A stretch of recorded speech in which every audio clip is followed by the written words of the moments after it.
So how do you choose the songs for your set list? How do you know which songs work and which songs don't work and which songs you want to do and which songs you kind of have to do?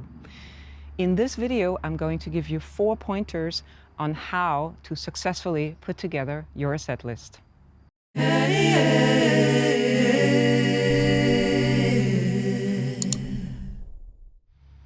Hi guys, it's Elizabeth Loninger. As you can see, I'm in the country. It's a beautiful, beautiful Sunday afternoon. And I figured it's the perfect time and the perfect day for me to talk to you a little bit about putting together a set list for your show. I have put together 4 pointers that I would like to talk to you about, and hopefully you find them helpful. And also, at the end of the video, I'm going to share a link to one of my free videos talking about my favorite vocal warm-ups. But first things first, here come my 4 pointers. So number one, the number one thing, and I think the most important thing to consider when putting together your set list is choose songs that you feel connected to. Choose songs that either you love, that you like, that move you, that make you want to dance. Something that gets your spirits up, that gets your sparks flowing, right? That gets your energy flowing. If you're choosing songs because you have to choose them, or if you're choosing songs because you feel obligated, or choosing songs because you're not, for whatever reason, you're not connected to them, your audience will know it. Your audience will feel that you're not connected to the songs. And then the audience, your audience members, will not feel connected to you. So it's important to have that spark, to have that emotional connection, that vibe with the song. That is super, super crucial. That was number one. Number two, try for a bit of empathy. So put yourself in your audience's shoes and consider, if you were in the audience, what would you want to hear? What would you want to see? What do you think is exciting in a show? Like, what direction should a show take? If you do that, it really kind of opens you up a little bit more towards the flow of an entire show. And you do need to look at a set as like a whole show with a beginning, a middle, and an end. It's very, very close to storytelling. So you want to consider that and imagine that you are being told a story. Which songs could fit into that story? They don't necessarily have to have an actual plot or anything, but the arc, the energy arc needs to be there, okay? So a little bit of empathy goes a long way. And that actually brings me to pointer number 3. Take the time to vary your set. So now that you've done, the empathy thing, you felt about, okay, how would I feel if I heard such and such? How would I feel if I heard such and such? What does my audience want to hear? You want to keep your audience engaged, and they stay engaged if you vary your set. So I am a jazz vocalist, which I'm sure most of you know, and a couple of days ago I had a show, and the repertoire for that show was all women songwriters.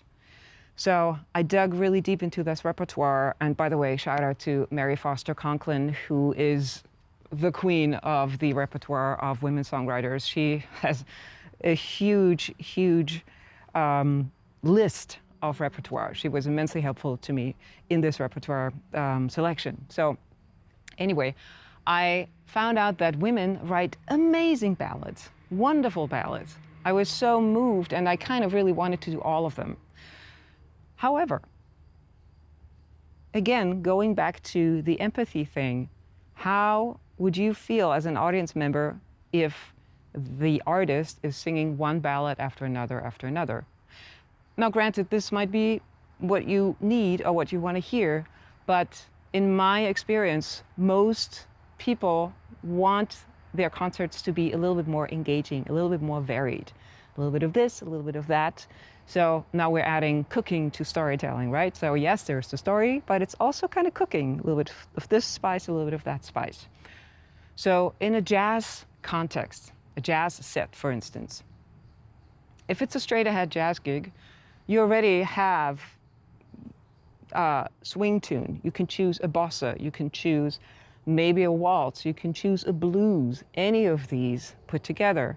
And if you're writing your own tunes, also look at tempo, look at intensity, look at key. Like, make sure not all tunes are in the same key. It's not a problem if one or two tunes that you're doing back to back are in the same key.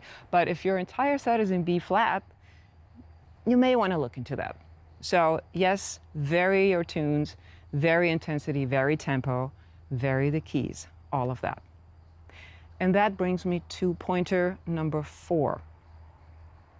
Choose songs that you can perform really well. Choose songs that you know really well, that you know they won't give you any trouble on stage.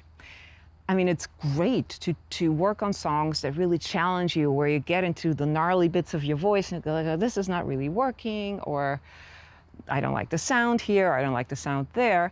That's great, but you want to do that when you're practicing. You don't want to do that on the bandstand. I think you need to empathize again with your audience and realize that the show is about the audience. You are serving the audience, and so you want to give them kind of like a little bit of a, a trip, an arc again. And you want them to feel comfortable in letting you take them on this journey, on this musical journey. And that doesn't work if they feel that you're insecure about something. So choose tunes that you know super, super well, and that you know that you can pull off. Okay, so I hope you find these 4 pointers helpful, and I would love to hear from you. So please hit me up in the comment section. I would love to know what your experiences have been in putting together your sets. What has worked for you? What hasn't worked for you? Have you actually sung an entire set of ballads, and how did that go? I would really like to hear about that. And as promised, here is a link to a free video with some of my favorite vocal warm-up exercises. This is the link. I'm also going to put it in the comment section, in the description of the video. And I hope to see you next time here on this channel. And until then, stay well and see you next time. Bye.